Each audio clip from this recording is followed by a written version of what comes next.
Any man can learn anything he will, but no man can teach except to those who want to learn. Be ready to revise any system, scrap any method, abandon any theory, if the success of the job requires it. Businesses that grow by development and improvement do not die. Competition whose motive is merely to compete, to drive some other fellow out, never carries very far. Education is preeminently a matter of quality, not quantity. Experience is the harvest of life, and every harvest is the result of a sowing. The experience which young people must crave is that of success in some service for which they are naturally fitted.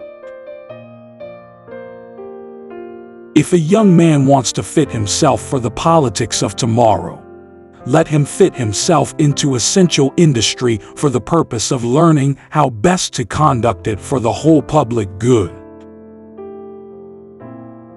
It is regrettable that people think about our monetary system and of our economic structure only in times of depression. Many people are busy trying to find better ways of doing things that should not have to be done at all.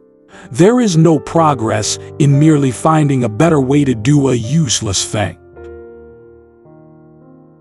Most people think that faith means believing something. Oftener it means trying something, giving it a chance to prove itself. Nothing can be made except by makers. Nothing can be managed except by managers. Money cannot make anything, and money cannot manage anything. Our modern industrialism, changed to motives of public service, will provide means to remove every injustice that gives soil for prejudice. People are never so likely to be wrong as when they are organized, and they never have so little freedom. Perhaps that is why the people at large keep their freedom. People can be manipulated only when they are organized. Politics, in the true sense, have to do with the prosperity, peace, and security of the people. Profits made out of the distress of the people are always much smaller than profits made out of the most lavish service of the people at the lowest prices that competent management can make possible.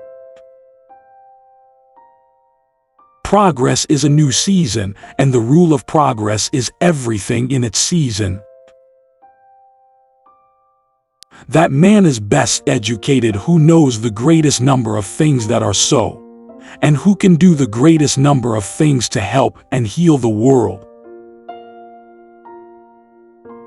The competitor to be feared is one who never bothers about you at all but goes on making his own business better all the time. The gifted man bears his gifts into the world, not for his own benefit, but for the people among whom he is placed. For the gifts are not his. He himself is a gift to the community. The only prosperity the people can afford to be satisfied with is the kind that lasts. The philosophy of life indicates that our principal business on this planet is the gaining of experience.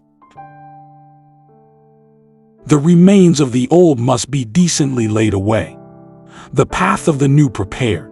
That is the difference between revolution and progress. The short successes that can be gained in a brief time and without difficulty are not worth much. There is no failure except failure to serve one's purpose. There is safety in small beginnings, and there is unlimited capital in the experience gained by growing. Thinking calls for facts. Facts are found by digging. but he who has gathered this wealth is well equipped for life. Two classes of people lose money: those who are too weak to guard what they have. Those who win money by trick. They both lose in the end. We are entering an era when we shall create resources which shall be so constantly renewed that the only loss will be not to use them. There will be such a plenteous supply of heat, light, and power that it will be a sin not to use all we want. This era is coming now, and it is coming by way of water. We are here for experience, and experience is a preparation to know the truth when we meet it. What right have you, save service to the world, to think that other men's labor should contribute to your gains? When people are stung in false investment schemes, there are three causes: greed of something for nothing, sheer inability to know their mind, or infantile trustfulness. With all the wealth of the world at hand, there are human beings who hunger, whole nations who suffer cold. The judgment for this condition, for misusing nature's gifts, is the judgment upon man's failure, man's unsteadiness. Leadership is the thing.